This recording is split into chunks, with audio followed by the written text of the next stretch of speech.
Hey guys, what's up? It is Friday, and you're with DeAnna Lorraine on Make Love Great Again on the New Right Network. I'll be back in just a moment. Don't you dare go anywhere. We're in the middle of a romance apocalypse. There are more single adults than ever before. Marriage is on the decline. The birth rate is at the lowest point in history. People are not connecting and forming real relationships. For the first time in human history, the very concepts of marriage and romance, God, the family, gender, and even our national anthem are under attack. Our American values have been slowly deteriorating and replaced with liberal, progressive values. We're in the middle of not only the romance apocalypse, but a war on our very souls. Speaking the truth is called hate speech. Patriotism is now called racism. Believing in God makes you a bigot. The current state of America is directly intertwined with the current state of our relationships. We are actively enslaving ourselves into a loveless, joyless, genderless future. Men and women of common sense and a moral compass need to wake up to the destructive madness that is being thrust upon us in the name of progressiveness and political correctness, and look ahead to where this ideology and agenda are ultimately taking us. We can make love great again. We can make America great again. But we need to remember who we are. We need to remember the spirit and the values that once made this country and our relationships so great. This is a struggle for the survival of our nation. And this will be our last chance to save it. This election will determine whether we're a free nation or whether we have only the illusion of democracy. And we will make America great again.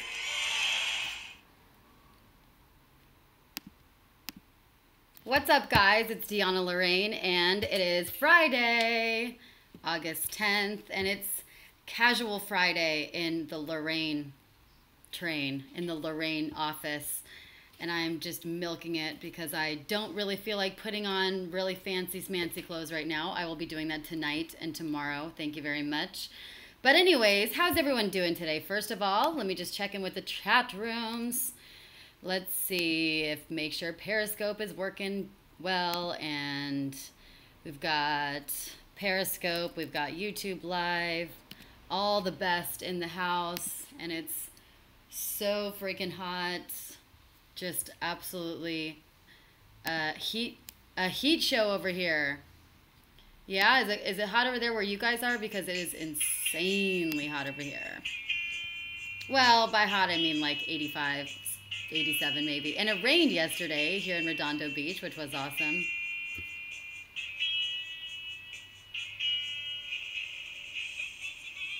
Okay, I'm just gonna make sure the chat room's all good before we move forward. All right, we've got DJ in the house, Will in the house. What's up? We've got Russ, Shooter from Down Under.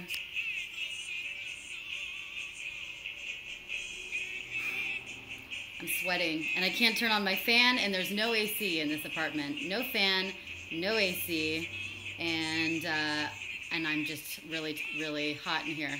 Excuse me while I adjust. Okay, anyways, how's everyone doing today this Friday? I am grateful for the beach and the ocean. I am grateful for that. Those are some amazing things, and I'm really grateful I get to live just a few streets away from the ocean and from the beach. It's really beautiful, keeps things really cool. I get to see a nice sunrise and sunset every day. So that's what I'm grateful for, aside from being grateful of all of you guys, that is.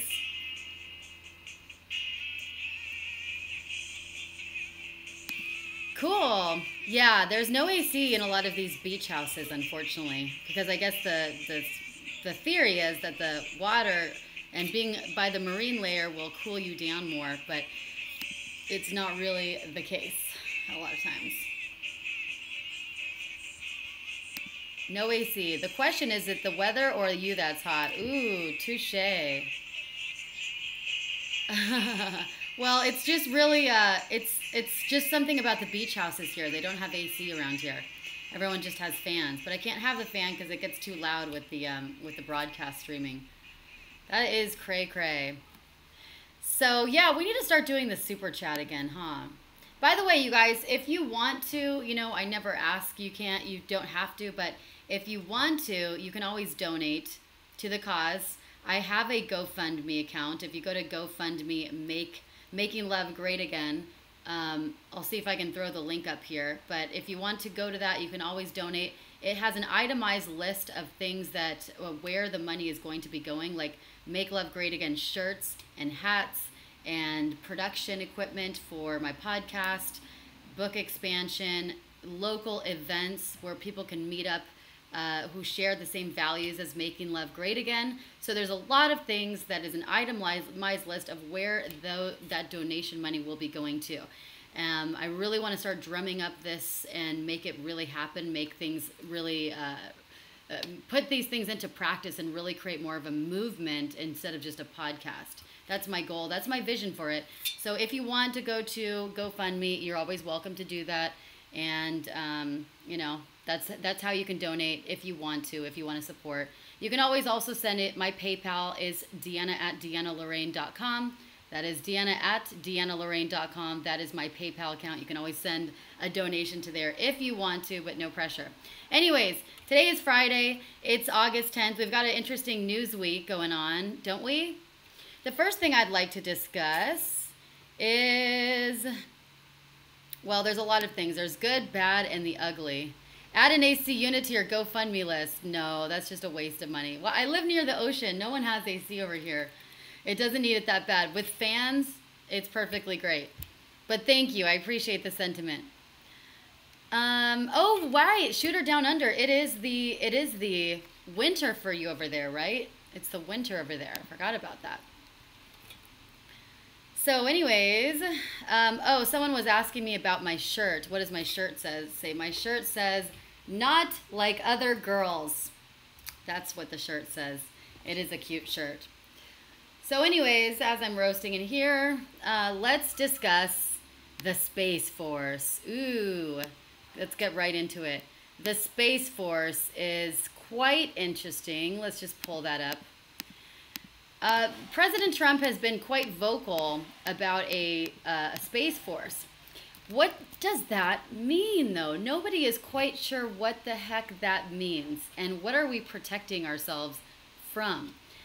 Let's just discuss it, and we'll send you his tweet, because I'm kind of fascinated with it. I don't think, well, we have to research it more. I don't think that Trump usually says things just haphazardly. Well, some people might think he does, but I don't really think he's going to say something that big, like we need to start working on the Space Force, unless he's put some thought into it, unless it really means something, right? You would think. But I don't really know if we need a Space Force. I mean, what are we protecting ourselves from? Let's see, though. Let me get you our windows going here.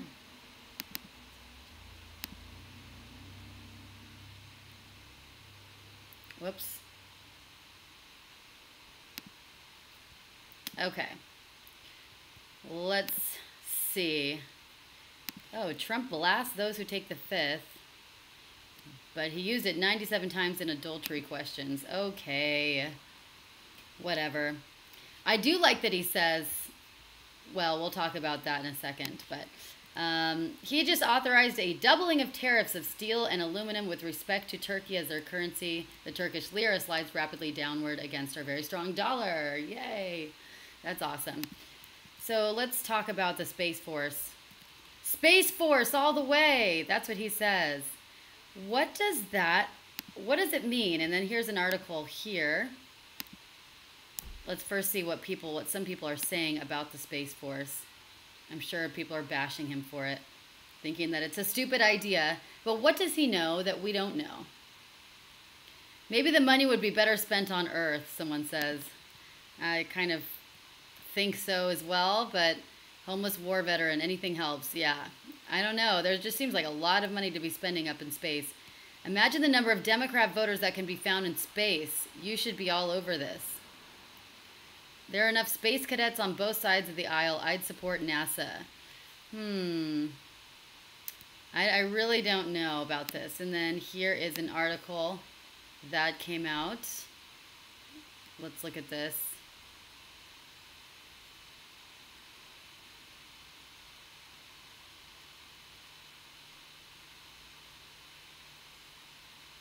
Sorry guys, everything's all lined up. And then may the Space Force be with you. Puerto Rico ups its Maria death toll. White nationalists to rally again. Kanye explains his Trump love. And then we have our Space Force. The man does dream big, says someone who is critiquing Donald Trump. Gaudy, sure, impossible often, beyond the pale of decency, more frequently than I'd like to care about too deeply, but you have to give him big. Yeah, that's for sure. One of those big dreams that's apparently en route to becoming reality is the sixth branch of the military, the Space Force. And if there was ever a metaphor for what it's like to cover international affairs in 2018, I'd give the Space Force out of this world marks. It's too early for puns like that. Okay, so what do you guys think that this is all about? Do they know more information about outer space and about maybe protecting our space than we realize? Is this going to come out into not only a civil war, but is this going to be some sort of a war that's going to break out in space? How would we even defend borders? Because you're looking at Earth and everything looks pretty much the same from outer space. Where are we fighting? Who are we fighting? And how are we fighting in space? Why do we need a Space Force? What do you guys think about this? I don't really understand it, and I don't really get it. Shooter Down Under says, I think they've been doing this for years and it's just been declassified. That's kind of my thought, to be honest with you. Because have you guys been researching Q at all? I know some of you guys like Q, some of you are a fan. I'm a fan of Q. That's not really a secret. But for those of you who are skeptical of Q, what I have to say again, and I'll say it again, is all he is teaching people to do is to think for themselves, to research things for themselves, to not rely on anyone, including him. Doesn't even say trust me. He just says don't trust the media. The media is full of lies, obviously. We know that for a fact. Don't trust whatever narrative you've been spoon-fed. And whatever narrative is coming through the MSM is a coordinated effort, and it's always some political reason why they're doing it. And think for yourself, research for yourself. Not everything is what it seems. Why is that a bad thing?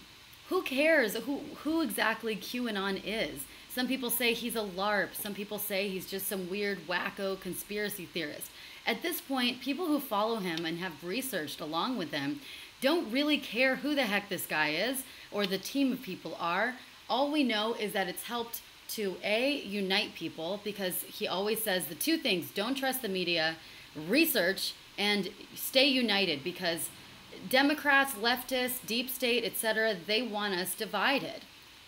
When we're divided, we're weak, we are stupid, we are easily controlled, and we will fall into this divide and conquer plan and come into a one world government. That is part of this kind of master plan. So if we're divided, we're weak. Divided, we fall. United, we stand, right?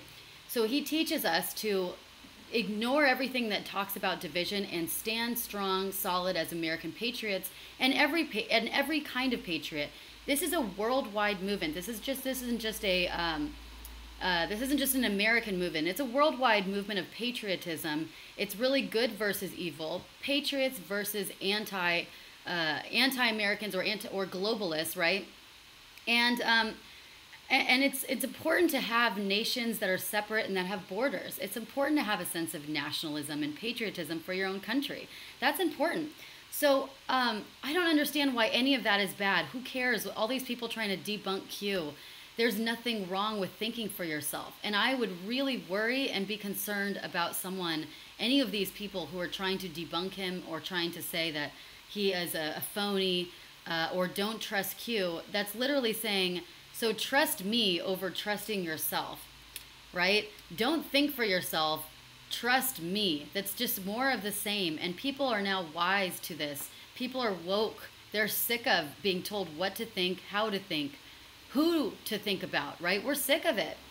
So believe him, don't believe him, I don't care, but think for yourself. That's the most important thing. That's what the message that he discusses over and over and over again. So that being said, he has alluded to the fact that there may be some extraterrestrial stuff going on out there that we may not be aware of. A lot of it is declassified. It's all declassified. And if anyone is aware of Bill Cooper, he wrote the book that was a classic, Behold a Pale Horse. Anyone read that book? I'm actually reading it right now. And the interesting thing about Behold a Pale Horse is Bill Cooper was an original whistleblower. He discussed basically things that he had seen when he was working in top-level security clearance for the U.S. Navy.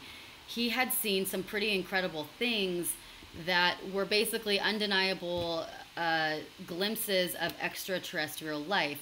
And he was sworn to secrecy, but he eventually broke that secrecy in the effort of full disclosure, right? So, but there were extremely harsh punishments. You know, he's probably killed and whatnot. So, anyways, there are a lot of whistleblowers like that have come out. And Behold the Pale Horse is very interesting as he talks about that.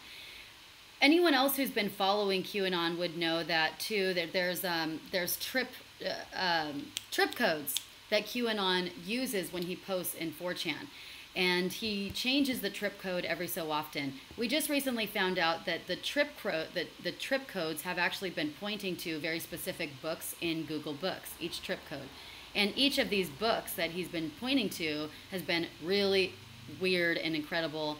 They're pointing to things into the deep state, or some of them even into potential extraterrestrial life. And yet QAnon is a believer. He is a Christian, or so he says. So I'm trying to put all the pieces together. If anyone has any knowledge about this or research, I'd love to hear it. But I think that the Space Force is something where we are not in the know right now. But there's clearly something that Trump knows, that the government knows, that we don't know. And there's clearly something that we need to be protected from, or else I don't think Trump would go about spending billions of dollars on something that was just going to be a waste, that was no need for it. There's clearly, he's been really savvy on why we need the wall. There's so many reasons. Human trafficking, drug trafficking, you know, sex trafficking, bringing in MS-13, so many things that are coming through the borders that the Democrats don't want us to see, right? Look the other way, nothing to see here. And Trump is privy to that. So that's why he wants to build the wall. Millions and billions of dollars spent on the wall. And so yeah, that's my thoughts on it. I don't think that he's going to be pushing for some Space Force if there wasn't valid reasons for it. Will Ander says 95% of UFO sightings are debunked. Right. Well, but from who though, Will? Right? Again, if you are trusting an MSM, who debunked that? Where did you hear that they were debunked? Don't trust anyone. You know, just kind of be open to it. I don't know. DeAnna, what this means is we're about to start harvesting something from space, or else they have been harvesting resources or elements from space, and now they're just going to be open about it. Yeah, maybe, because they have, I don't know if you guys have, so hot. I don't know if you guys have known, but, or noticed this, but there's been a lot of articles coming out lately, more and more, almost on a daily basis, having something to do with life on Mars, or life on the moon, or something about the moon or Mars, or extraterrestrial life. This has been coming almost daily in my Apple News phone, and it used to not be like that. It's just been in the last few months. And that combined with the Space Force, interesting stuff. Yeah, and I don't know also what that means, as far as God is concerned either. I don't know. It's all weird to me, but may the Space Force be with you. Okay, moving on from the Space Force. Eugene thinks, I'm under the assumption that the aliens are more spiritual than physical. That's what I think too, actually. That's what I think. There was an interesting book that one of the books that QAnon linked to is called Stranger in the White House. Thought this was a little bit interesting. Stranger in the White House. Let's just look at this real quick together, and then we'll move on from the Space Force topic. Oh, this book is no longer available. Interesting. It's a conspiracy. I don't know. Anyway, Stranger in the White House is apparently a book about, I think it was either JFK or some higher up that was seeing someone that seemed like they were not human in the White House. Or stranger at the Pentagon. That's what it is. Okay. Now my curiosity is going. Stranger in the Pentagon. Anyone read this book?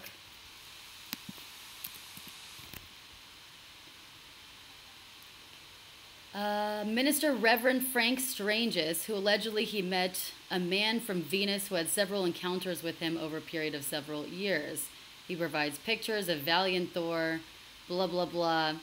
So who knows? This could just be a crackpot.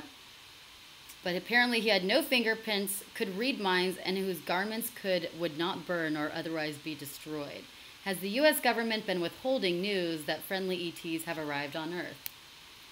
Your guess is as good as mine, but at least I'll keep an eye out for it because it sounds interesting to me. Anyways, moving on. Let's bring in Tom Homan. Let's talk about the news outlets. He joins us from our nation's capital. Humanizing MS-13 members. Tom, speaking in the of hour, we were telling folks about a guy precarious who was situations and sinister intentions, right? So Vox, of course, Vox, and ProPublica are taking heat for producing a video downplaying the threat posed by MS-13 and describing the gang as a strictly American problem. You guys are so crazy. The video by Vox and ProPublica openly challenges Trump for using the gang as justification for tougher border policies. So basically, let's see this. If you have continuous attacks by a gang into your family, and then you might consider a heavier lock on your door, or maybe consider, I don't know, an alarm system on your house. Should a gang that was attacking your family not be used as a reason to get an extra lock on the door or get an alarm system on your house? I don't get the logic, but okay. It's because they're evil. They have sinister intentions for America. Using the gang as justification for tougher border policies, but conservative critics are accusing the reporters of going over the line and acting as apologists for MS-13. Let's just watch this video. They are willing to play the role of Baghdad Bob for one of the most vicious gangs in America. When you think of the street gang MS-13, what do you see? Maybe something like this. Or this. But what if I told you the typical MS-13 gang member in the U.S. actually looks like one of these young men on Facebook? They're around 18 years old. They like selfies and memes about the Joker. Wow. And the young men in these photos have all been charged with or convicted of horrific crimes. The MS-13. Kidnapped, shot, and burned in his car by MS-13 gang members. The gang has committed 27 murders. Taking advantage of illegal immigrants. Machetes? That's their favorite weapon of choice. MS-13 has become notorious for committing some brutal crimes. But that's not all we hear about them. MS-13 takes advantage of glaring loopholes in our immigration laws. Pouring into the country. Violated our borders. Open borders. Let MS-13 all over our country. Not with me. We're taking them out by the thousands. Thank you. The Trump administration has made MS-13 the most visible symbol of why the U.S. needs tougher immigration policies, especially as a reason to point a finger at Central American immigrants. Yeah, but that's here's where the they're thing. coming from. MS-13 was born right here in the United States. Oh, I wonder who born and bred them. In the 1980s, a U.S.-backed war against the Salvadoran rebels raged in El Salvador. Nearly 1 million Salvadorans By the way, do you like her escaped little, the like, violence millennial and fled Valley to the Girl U.S. voice? as undocumented immigrants. So There typical. to protect themselves from American gang violence, young Salvadorans formed MS-13. This is 100% an American-born gang. It comes out of the Salvadoran immigrant community in Los Angeles.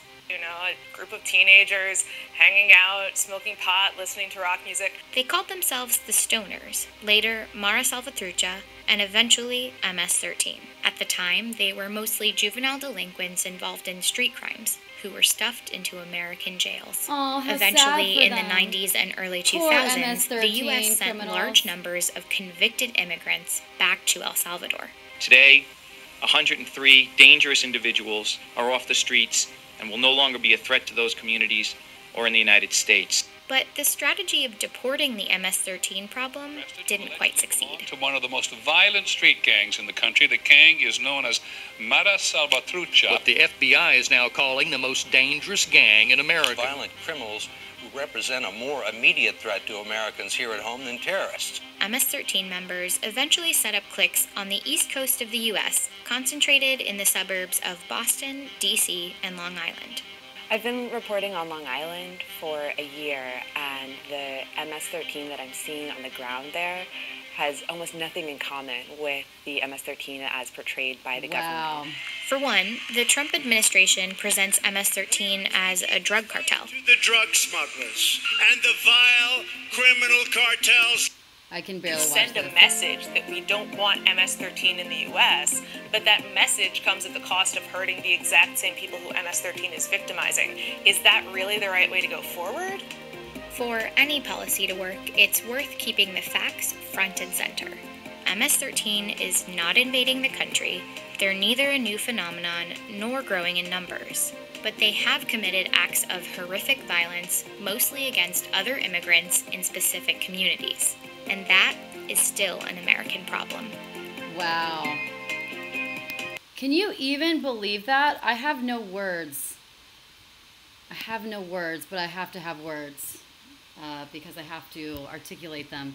But I'm appalled. I think that's one word I can use. I'm shocked. At the same time, I'm not really shocked because this is really the left revealing their true colors, right? We've been saying for months now that the left are supporters and they are apologists for MS-13. They want violence. And they would rather support and be empathetic towards violent gangs, MS-13, and crimes that are committed against our own American citizens than be empathetic toward our own American citizens or American veterans. That's their priorities. Those are the priorities of the left, right? So I'm not really surprised, but I'm shocked that they're being actually as open about it. I guess what we can, the bright side that we can look on is that they're no longer hiding their alliances. You know, they're no longer hiding their truth. They are outright saying basically that MS-13 is not a big deal. Not really a big deal. It is an American born and bred problem, and there's nothing to see here. Move along. They've committed some violent crimes, some mostly against other immigrants. First of all, any violent crime is a crime too many, right? Any crime against an American citizen or an immigrant is one too many. Why are we empathizing with criminals? Why? There's no reason, there's no excuse, it's inexcusable, and anyone who can still connect with the left, anyone who can still call themselves a liberal, anyone who can still be a part of this Democratic Party is, I really question your sanity at this point, and I question your, do you have a conscience? Do you have a soul? Do you have a heart? Do you have a brain? Really, really concerned. So let's go to the comments here. That wasn't just Vox. There were some other media outlets that's been spreading this video too, and I really hope they get a lot of heat, but maybe this will help even more so in the midterms. Maybe this will help the right. So let me get this straight. They have empathy for people who murder and maim and torture people, but if you don't participate in the gay wedding, you should lose everything. Oh my God. Yes. Cuckoo. Cuckoo. You know why they empathize with MS-13, I guess? You know why?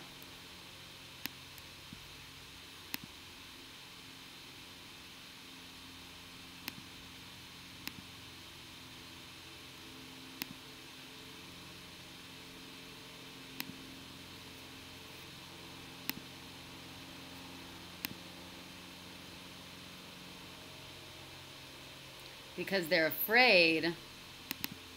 They are afraid. And they know that if they have things to hide, right? They know that they have lots of things to hide.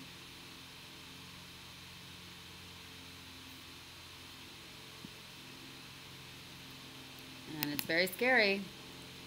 I'm just looking at your comments over there.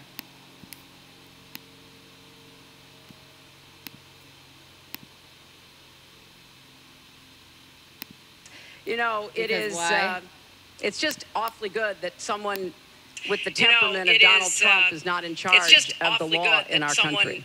With the temperament of Donald Trump is not in charge of the law in our country. Because you'd be in jail. Secretary Clinton. Love that. You know, it is... Because they would be in jail. It's just... Okay.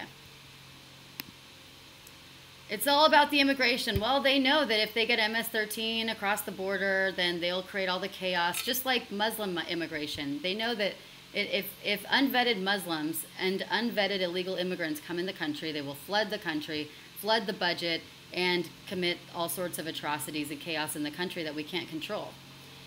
Perfect recipe for martial law.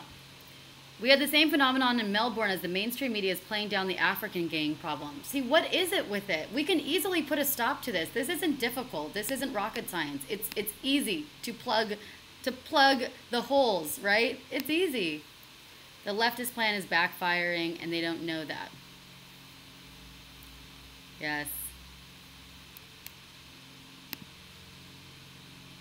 It is crazy. Speaking of crazy, I'm sick and tired of these left sympathizers, or these MS-13 sympathizers. Well, we know where their true loyalty exists, right?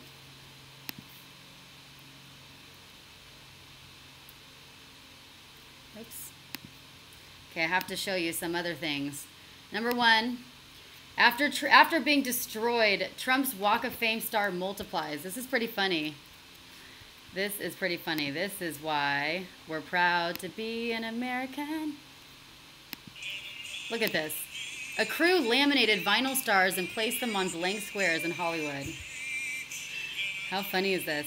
Donald Trump's star on the Hollywood Walk of Fame was destroyed on several occasions by detractors who sometimes weld a pickaxe, mysteriously multiplied overnight so that on Thursday morning there were several dozen stars. Isn't that fantastic? That's hilarious. I don't know how they did that. The effort comes from a conservative street artist who wishes to remain anonymous, but says he was motivated not only by the destruction of the president's real star, but also a recent unanimous vote by the West Hollywood City Council to recommend the removal of Trump's star. Oh yeah, I don't know if you guys know this. We didn't cover this the other day, but they are actually, the city of West Hollywood has voted to remove Trump's Hollywood Walk of Fame star because they say that he mistreats women, right? And how many other stars are there belong to pedophiles, rapists, and child molesters? But of course, they don't take theirs down. I can think of Bill Cosby. I can think of Harvey Weinstein. I can think of about several dozen more. In fact, probably 98% of the stars on Hollywood Walk of Fame are either, have committed crimes, sex crimes, or crimes against children. But of course, those can stay. Nothing to see here. Look the other way. So interesting, right? The Hollywood Chamber of Commerce and Los Angeles Council haven't weighed in on the matter, but those who oppose the proposal note that others in Hollywood have also been accused of mistreating women still have stars on the Walk of Fame, most notably Bill Cosby, and like I said, about 98% of them. That's pretty fun. So they unveiled a couple dozen stars. I don't know if the stars are still there. They started at 5 o'clock in the morning. I'm surprised they started at 5. I would think they would start at like 3. And we found about 50 stars. And it looked pretty real. Wow. That's pretty cool. What do you think about that? Not removing it? Oh, great. So the mayor overrode. That's awesome. That's good to hear. Yeah, Kevin Spacey, right? The mayor said no, thank you, because there's no freaking reason to it. Although, I'd rather have him not be in the same realm as the pedophiles and everything. I would prefer that he gets on Mount Rushmore. How awesome would that be? Okay, I'm looking for this other story I wanted to share you with real quick. God bless the USA. Oh yes, there's a couple things here. Detroit itself is leftist run. Thoughts that hurt the little ones, watch out. Yes. And hello all my viewers in Periscope, and we've got YouTube Live and Twitch, everyone. How's everyone doing today? We've got so much infiltration of scary things going on right now.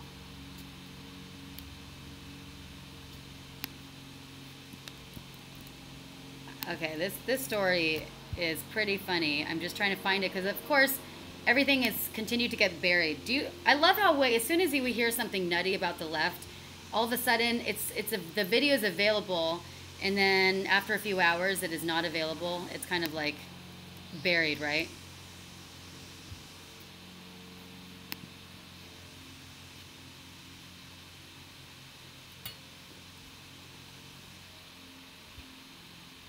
And hello everyone that's just joining. Hello on this hot day.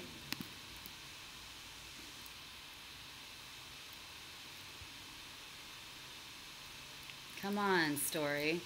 Like this video that I just watched a minute ago literally is not able to, not showing up. And it's such a great video. Well, in the meantime, we can look at Rosie. Let's watch Rosie.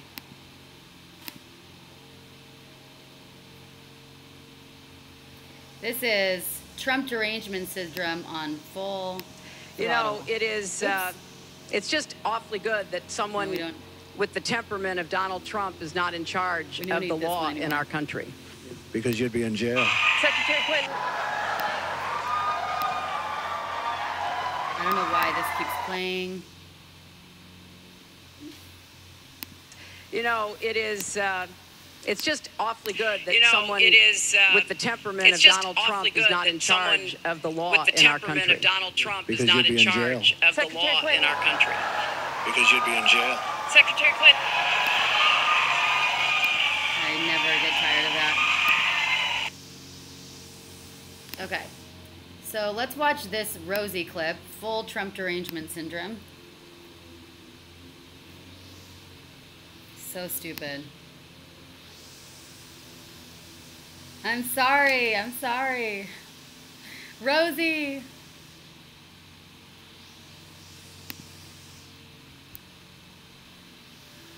Rosie O'Donnell, thank you for being on Cuomo Primetime. Cuomo. Thanks for having me, Chris. So you're down there in the nation's capital. It's being billed as a party with a purpose. What is the purpose? The purpose is to remind people of the truth that lives inside them, so when they're so confused and lied to by our president and this administration, they're able to find that thing about America that they love and that's true and that's real, and remember that feeling and hold on to that feeling as we go through these next very tumultuous weeks as we lead up to the election and the Mueller report finally coming out, that it's going to be very loud and it's going to be very crazy, and we all have to remain focused and centered on the truth. Is it just good vibes that you're spreading there, or do you have a message of what you want to happen with this president? Is it just good vibes? Well, I think most of America wants him to be out, although you can't tell that from reading some of watching Fox News or whatnot, which is just like state-run TV in Russia at this point. So all we have to do is encourage people to show up, to protest, to use their voice, to save. Hey. Oh, really? Ads? No. Democracy. We've got just a couple months till November, and till then, we have to fight with everything we got, because if somehow they're able to rig the elections again, as I believe they did in 2016, then we're going to all be in trouble as democracy dies right here on our watch. Well, one step at a time. The Russian interference is a known fact. The impact on the election is not a known fact. You believe the actual outcome was rigged, or just that there were efforts? Yes. No, I do believe it was rigged. I don't believe it was efforts. And if you listen to all of our mainstream intelligence people, they believe it was rigged. Well, they don't believe That it votes took the were mainstream changed. media. Well, I do believe that there were exact. Well, you know the facts, right? You know the facts. What do I think? Did they come in there? Yes, the facts are that we won. And every person in America knew for sure that Hillary Clinton was going to win. Do you think that there was anything to do with Russia, or just a real big swirl for Donald Trump in these specific areas with the same exact amount of votes? Yes, there was a needed? groundswell. It's called We the People. Here's why I ask you about what this is about. Because let's say you win. Let's say the Democrats win. You get the House. Probably not the Senate, but you get the House. There's a call for impeachment among progressives like yourself. Two things happen. Well, I don't think it's just progressives, Chris. All right, there will be a call for impeachment from all those not heard who are the majority in America. The majority? Okay. I give you that fact. I'll stipulate to it for the point of this argument. So everybody calls out. You don't have the votes. It doesn't happen. You galvanize support for the president, and we are torn more apart in this country. Are you worried about that outcome? Nope. No, I am not. I am believing in the American people. I believe in this country. I believe in what it was founded on. I believe in the Constitution. I think that on Election Day, we're going to show up in a huge way, in a way that we haven't ever seen before in the United States, and people have just really had enough. They've had enough of a president who separates families and puts babies in cages. You know all of the catchphrases. Every day he does something worse than the day before. And he tops it and tops it and tops it. I believe that Trump is loathed in America, that people are embarrassed and ashamed of who he is, and that come Election Day, we're going to stand up at the polls and let him know. And ugh, I need a shower. I need a shower. Where's my shower head? That is disgusting. And this is why we are proud to be an American. Let's get some feel-good music now after that. You take a shower. Take a shower. Ugh. Stand up. We the people will rise up. We will. Had enough of winning. The country is healing. Yes, it is healing. And you can send me the chemotherapy treatment bills for that cancer. You can. Cuomo is trying to keep a straight face, which he isn't very good at. But he definitely certainly tries. You got to hand it to him for trying. But he's the most sinister guy I think that there Alexandra is. Because he's Ocasio-Cortez aiding and abetting. believes she won that district in New York. Now let's look at something more funny. And a liberal. No one really wanted her. This is more funny. So we want to maybe every time we need to take a shower, we can like watch something funny, or we can we can sing the "Proud to Be an American" song, even if you're not American. Proud to be an Australian, whatever it is. But we can watch that cancer and then watch something funny or interesting after that, or sing a great song, and we can get all up to snuff again. Yeah, that's the plan. What do you guys think about that?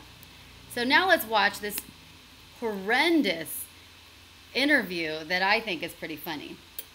Let's see this. This is by the darling, the new darling of the left, Alexandria Ocasio-Cortez, the girl from the Bronx, the girl from the streets of the Bronx, aka she was actually born in a very upper class family, which is one of the wealthiest parts of America that was later outed. Gardener, why do you always have to come right when I'm doing my podcast? This gardener is killing me. Okay. Now let's watch this horrendous interview. You know, it is... Why does this keep coming on? It's just awfully good that someone that out of the way. With the temperament of Donald Trump is not in... Okay. Let's watch this. Oh, the darling of the left. In that district, because he had to propose himself as a moderate. It makes you wonder if her message is resonating. I'll tell you what. She's certainly getting a lot of fame, and we're learning more about her. Yeah, and she's got some ideas about saving America. Here's what she said most recently.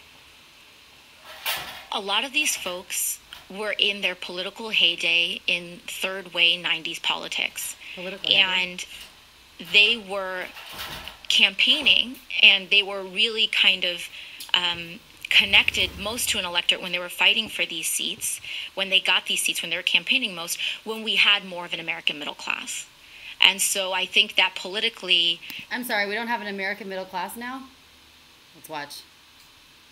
This is just, it's cringy. I'm warning you, it's very cringy. This like upper middle class is probably more moderate. But that upper middle class doesn't exist anymore in America. Well, that's the problem. Keep in mind, she in the past has said, look, the reason unemployment is so low. Wait, no, we have to get the whole interview. Why this keeps getting cut off, I've noticed. I'm searching for the actual interview, the whole one, which is horrible. Come on, let me find it. The whole interview is actually much better, and we need to actually hear it. So I don't care if it takes me a minute, we need to hear it, because they keep freaking burying it.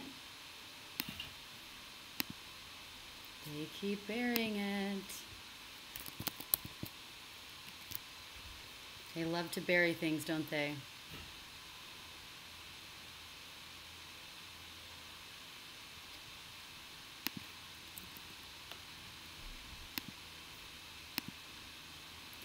Yes, the middle class was destroyed by policy of the Democrats, and it's called socialism.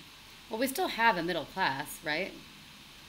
But they're trying to destroy it. And they say, I can be populist or I can be pro-worker on certain economic issues. But and that's what communism does. They try to destroy it.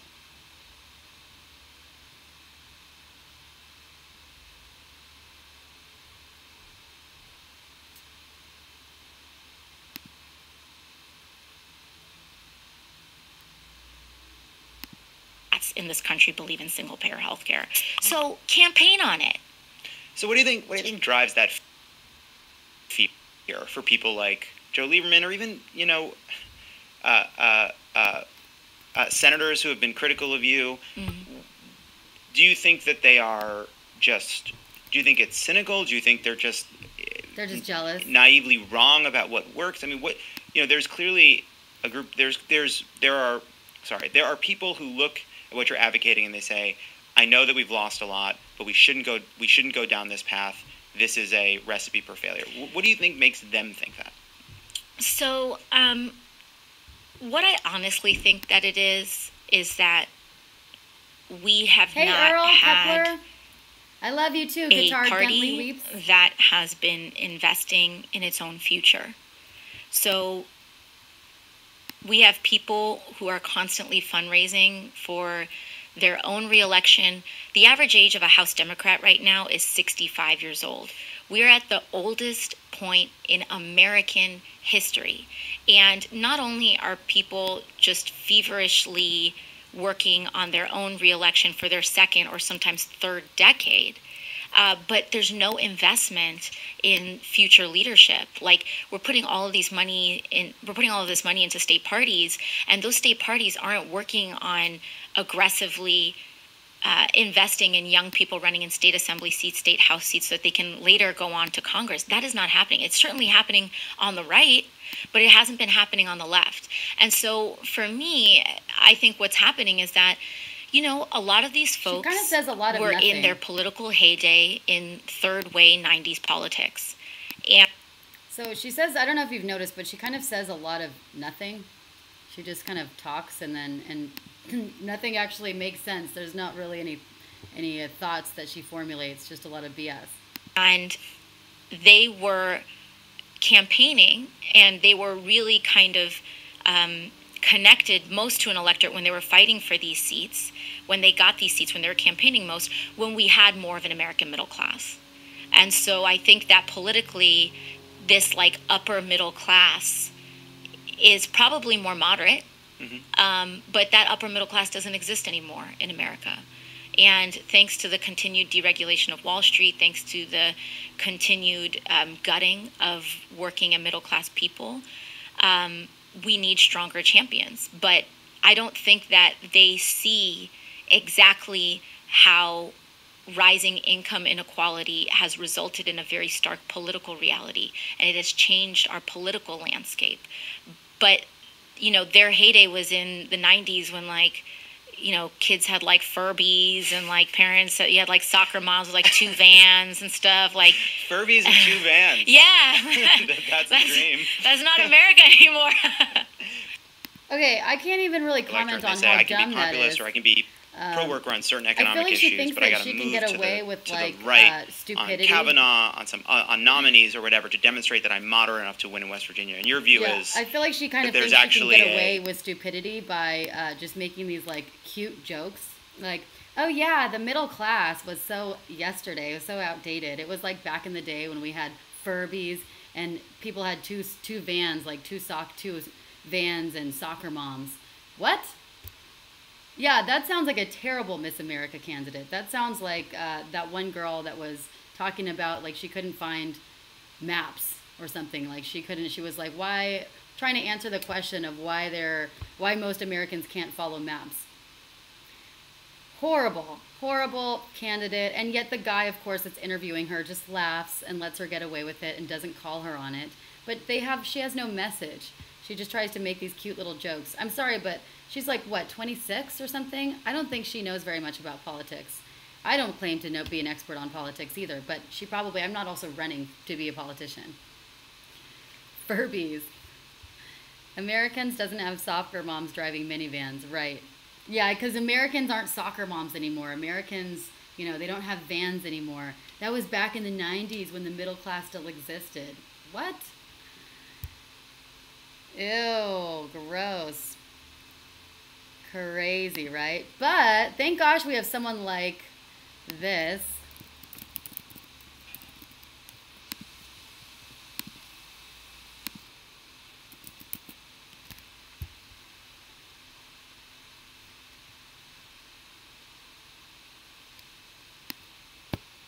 Hang on. But the more she talks, the better people... I think the more people will vote red. I don't know. What do you think? Why do they feel everyone should be equal financially? It shouldn't be equal financially. It should be based on something called merit.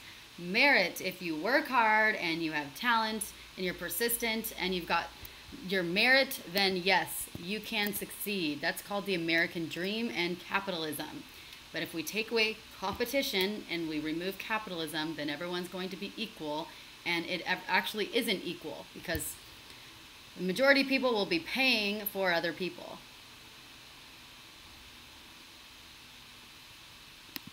Now, watch this real quick. Thank gosh we have people like Ben Shapiro who will debate Alexandria her. Ocasio. Look at this. Cortez continued. I would love to see this debate. I don't know about you guys, but I would love it. This would be hilarious. Go Ben! Go Ben! Used to make the media rounds, and yesterday she was interviewed by CNN's Chris Cuomo. But will she sit down with Daily Wire's Ben Shapiro? Well, Shapiro is now offering Cortez $10,000 to go to her campaign or to charity if she'll sit down and discuss policy. $10,000 he's offering her. Hi, I really wanted to make just a direct appeal to Alexandria Ocasio-Cortez, the future of the Democratic Party, according to Tom Perez, head of the DNC. Ms. Ocasio-Cortez, I'm really excited that you've been elevated to that position, and I would love to have a real conversation with you about the issues. You've noted you think Republicans are afraid to debate you or talk to you or discuss the issues with you. Not only am I eager to discuss the issues with you, I'm willing to offer $10,000 to your campaign today for you to come on our Sunday special, and we can have an hour-long conversation about all the topics under the sun, really probe your belief system. And frankly, if you want to raise charity and we'll do it as a debate, we can do that too. However you want to do it, I am more than willing to talk to you. I would love to have this conversation. So let's make this happen. Let's make America a more civil and interesting place. Let's do this thing. That should be interesting. That is so awesome. And who would win that debate? What do you think? Let's see what are the bets? Obviously Ben Shapiro. He's offering $10,000 to her favorite charity or to her campaign today. All she has to do is debate him or just have a civil conversation about it, right? Who would turn that down unless you've got something to hide or you don't actually know shit? You're scared. I would be scared of Ben Shapiro too. I wouldn't want to debate him. But of course, she responded like a typical leftist. Look at how she responded. Just like catcalling, so she's now blaming it on sexism. Just like catcalling, I don't owe a response to unsolicited requests from men with bad intentions. And also like catcalling, for some reason, they feel entitled to one. Wow. Can you believe she wrote that? Spoken like a typical liberal. Play the victim card. Play the sexism card. Turn Ben into an example of toxic masculinity and slander him as being a sexist, bad man with bad intentions. And now let's see what Ben Shapiro had to say about this in response. I love this little feud that's going on back and forth between them. Yeah, he would definitely chew her up and spit her out. Ben would mop the floor with her. I love it. Look at how so funny. What does he say about this? Accept the debate invitation, ignore the debate invitation, decline the debate invitation. So funny.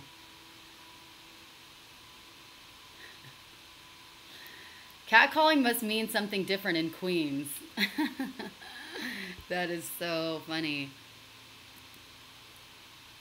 You should go on his page and read what he's saying. Why would you turn down $10,000 to your campaign? He also says, what does he say? Oh, Liz Wheeler says, you know what's bad faith? Accusing conservatives of not wanting to debate you. Which she has. She keeps accusing conservatives and Republicans of being scared to debate her. Of not wanting to debate you, then pretending Ben Shapiro sexually whistled at you because he asked you to debate. FYI, my team also asked you multiple times to come on my show and debate, and you won't. Ooh, that's so rich. Yeah, you can, he had some great response to it, but of course, apparently he's been tweeting a lot and he's been busy. You can say no to a debate without comparing the debate offer to sexual harassment. Exactly. You know, why not just take him up on the debate? But instead, she had to turn herself into this victim and say that he was sexually harassing her. Absolutely disgusting. But there is the future of the Democrat Party. Right on with ya. Hey girl, want to have a public 1-hour discussion on the intricacies of trade policy, deficit spending, and the value of the profit motive? I'll even donate a bunch of money to charity or your campaign to make it happen. Construction worker in Queens, apparently. Gotta hand it to him. He's a funny guy sometimes. I lived in Queens for 20 years and never once heard a woman challenged to an economics debate on the street. Apparently that is called catcalling, though, according to her. Turning down a debate. So now the Democrats can easily turn down debates if we challenge them to a discussion or a debate, which they're apparently wanting to share their ideas on their beliefs, I would think, and say, sorry, no, that's sexual harassment if it's coming from a man. I wonder if a woman did that, it'd be the same thing. It may not be, it may be bad intentions in her mind because she'd get beat. Yeah, exactly. She's like, oh, bummer, turn off the teleprompter, and he can't put two words together. From the Bible. You guys remember? Oh, and then we've got good old Van Jones comparing Laura Ingraham to Nazis. Look at this. He's such a piece of work, this guy. It was a white lash. A white lash. Apparently our election was a white lash, according to him, even though many black people and other minorities voted for Trump. I thought that we crossed another line with that commentary.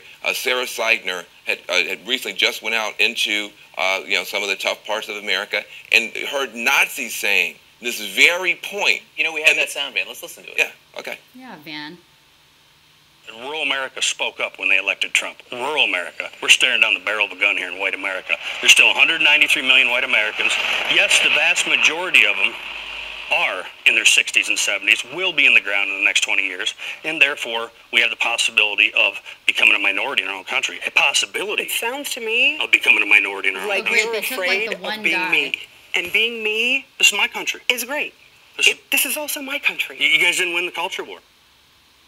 So you have a guy who's, if you didn't notice that, he has a Nazi swastika on his Thanks chest. for taking the one making Nazi the same argument that Laura Ingraham was making on cable television to millions and millions of our neighbors and fellow citizens. There is no difference between the argument that the Nazi made and the argument that she made, that having too many brown people is a problem. Not because they're criminal, but because they're brown. Not because they're terrorists, but because they're brown. Problem. Not because they did anything, but literally just because they're brown. There is no other way to describe that argument than racist. I don't come on this station and call people racist. I find any area I can to give people credit. I'd rather have a more dignified debate. But that is racism, period, and point blank. It doesn't matter if it's coming from a Nazi standing in front of his trailer or from Laura Ingraham on Fox News. If you say people coming here are a problem because of the color of their skin,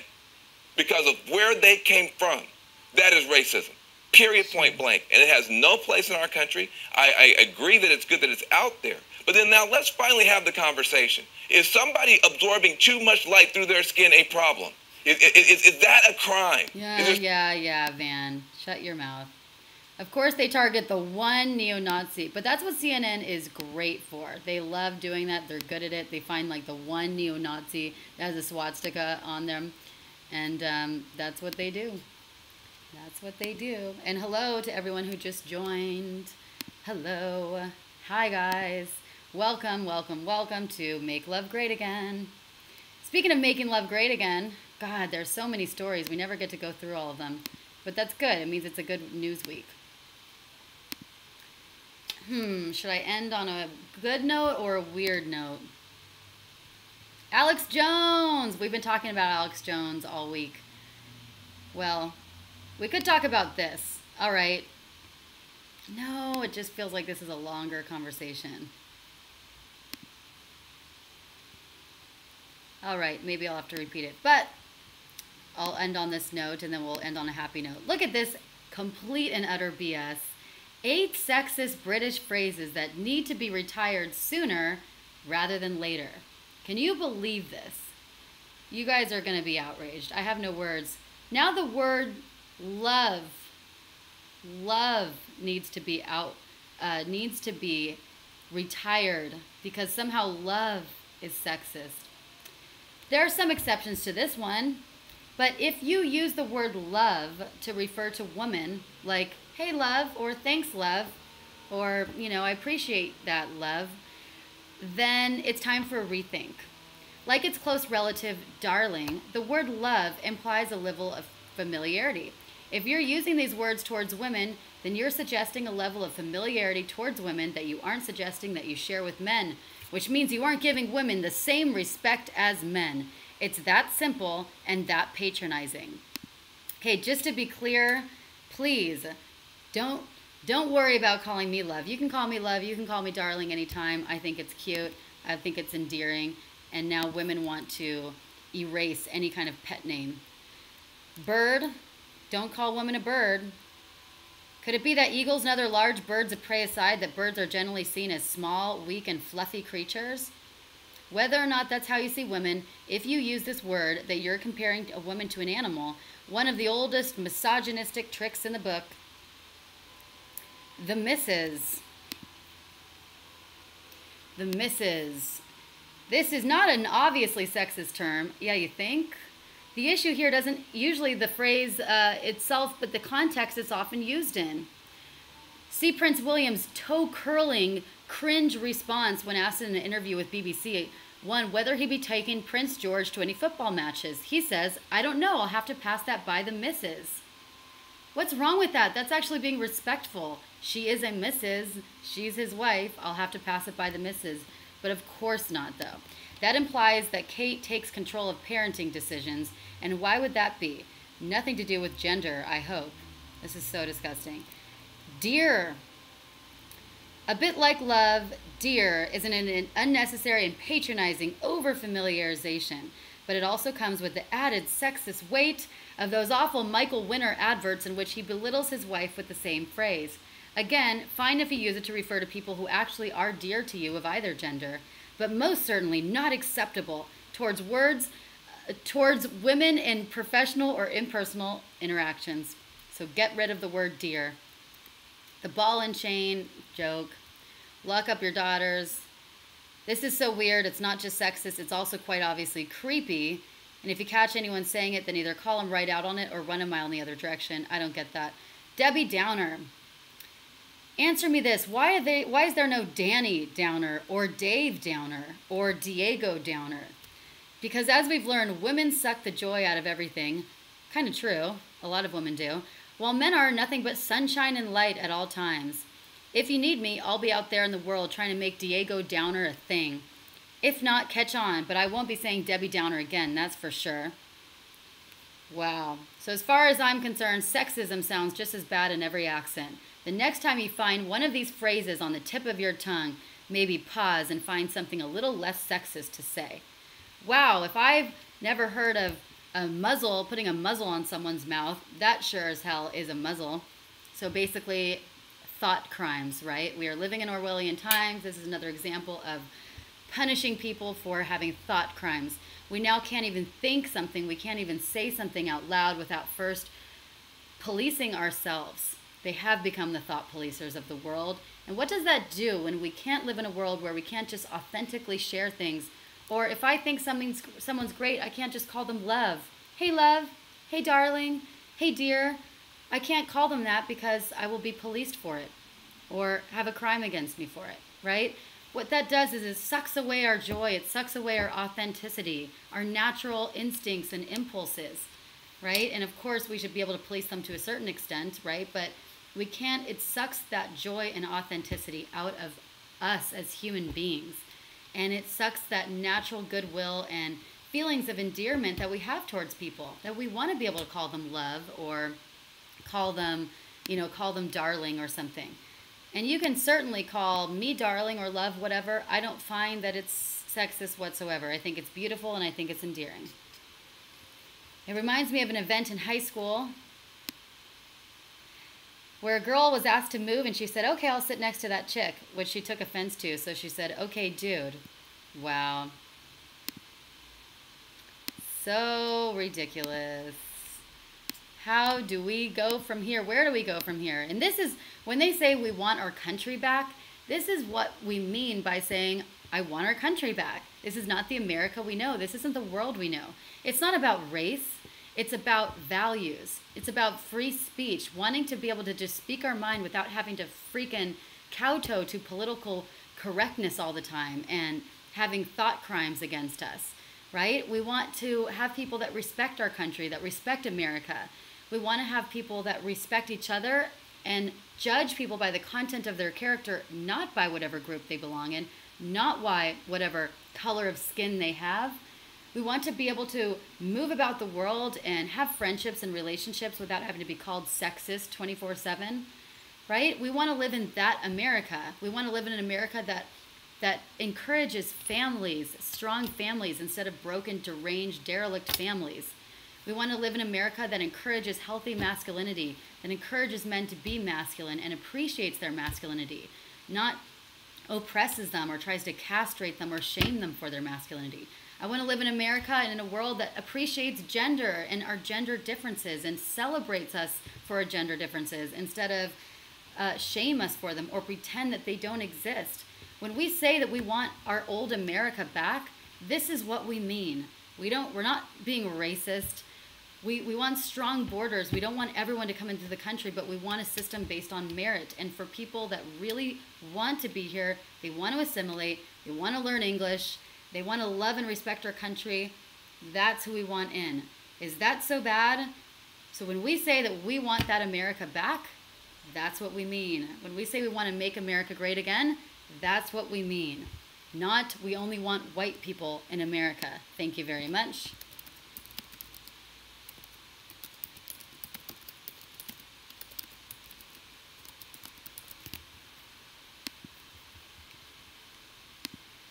Off my soapbox.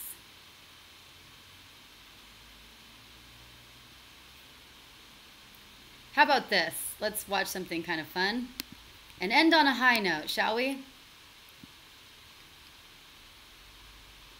End on a high note. Let's end on a high note.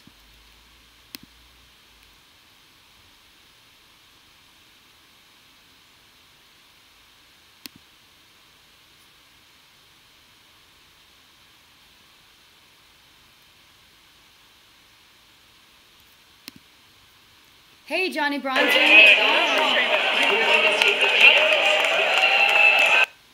We're going to watch footage of inside the Trump Hotel. Inside the Trump Hotel, the night that Donald Trump won. I think that'll be a fun feel-good to end on. And hi from Texas, Joe Cool, 33, MAGA. We got Will in the house. We've got lots of other cool people in the house. This is inside the Trump Hotel in Washington, D.C., the night that he won. This should be interesting.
That would have been so fun to be there.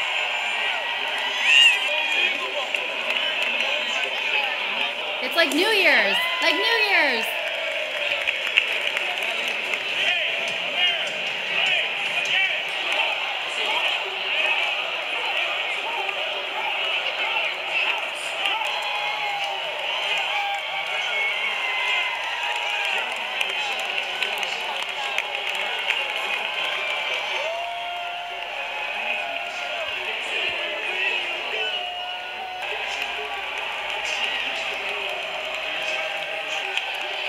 Such a great night.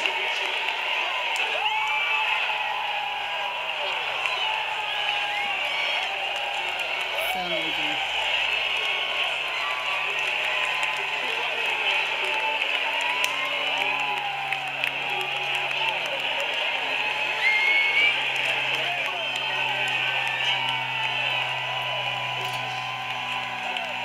Remember that? It was like New Year's.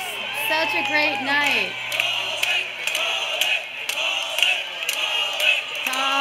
Call it.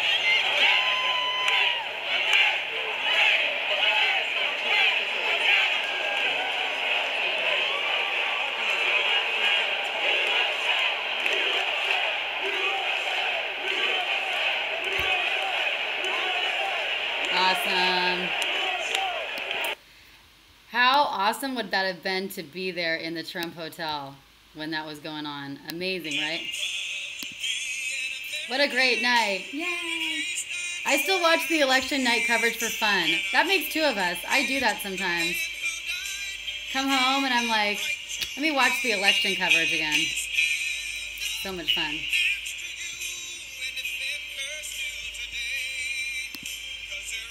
I still get goosebumps too. It gets me so excited. I'm like, God bless the USA. This footage never made the networks. Of course, you have to go on YouTube and look at it. Trump Tower or Trump Hotel election night. I sometimes just watch the ending of it when all of a sudden it flips. Everyone just assumed she was going to win. We kept watching. It was like we were so sad and depressed, and everyone, all the stations, assumed it was going to be a landslide with Hillary. And my favorite moment was just when states all of a sudden just kept flipping, and then flipped again, and then flipped again, and another one. It was like, wow, those same people that were just celebrating moments earlier are all of a sudden crying. I went to the bathroom, and this girl was just sobbing and sobbing, like, oh my God, I'm so depressed. And I told her, I was like, this is the happiest day of my life. I'm sorry that you're depressed, but I am so happy. And then she pushed me afterwards. Typical, right? Anyways, let's go ahead and say the closing prayer because we are over time.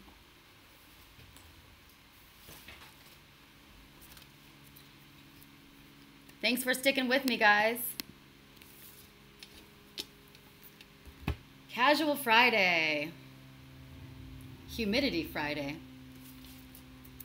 All right, guys. It's been a great day. Thank you so much for joining me today, and thanks for staying with me. And make sure to go and subscribe to my YouTube channel. If you haven't already, go to DeAnna Lorraine 7 on YouTube. Again, DeAnna Lorraine 7. Subscribe. Click the red subscribe button on YouTube to make sure that you subscribe to all my videos. This is just the New Right Network where I stream, but I take my videos, upload them, and put them on my own channel later, and I do lots of other videos during the week too. So you're going to want to join my YouTube channel. You're going to want to join my Twitter if you haven't already, DeAnna Lorraine 7, as well as my Instagram, DeAnna Lorraine 7. Everything, all my social media, Twitter, Instagram, and YouTube is DeAnna Lorraine 7. Join it. All right. Dear Lord, I pray that more women and men see the light and can open their eyes to love instead of hate, can open their hearts to unity rather than divisiveness, can open their minds to truth rather than lies. I pray for love and protection for our great President Trump, that he and his family may remain safe and resilient in the face of so many forces working against them. I pray for all of you and the truth warriors of the world who are courageously speaking the truth and boldly working to bring those who are in the darkness into the light. Put on the full armor of God so that you will be able to stand firm against the schemes of the devil. For our struggle isn't against flesh and blood, but against the rulers, against the powers, against the world forces of this darkness, against the spiritual forces of wickedness in heavenly places. I pray that all of you find true and lasting love, and that God puts an incredible partner in your life to be with you during this journey and bring you the beautiful family, the joy, and all the blessings that you deserve. And lastly, we know that good conquers evil, that love conquers hate, and that together and with God's help and grace, we will make this country and our world great again. Amen. Thank you. You've been fantastic. Join me on Monday, bright and early, 9 to 10 a.m. Pacific Time, 12 to 1 p.m. Eastern Time, right here on the New Right Network. I love you. I'm DeAnna Lorraine, and have a fantastic Friday and weekend. Bye.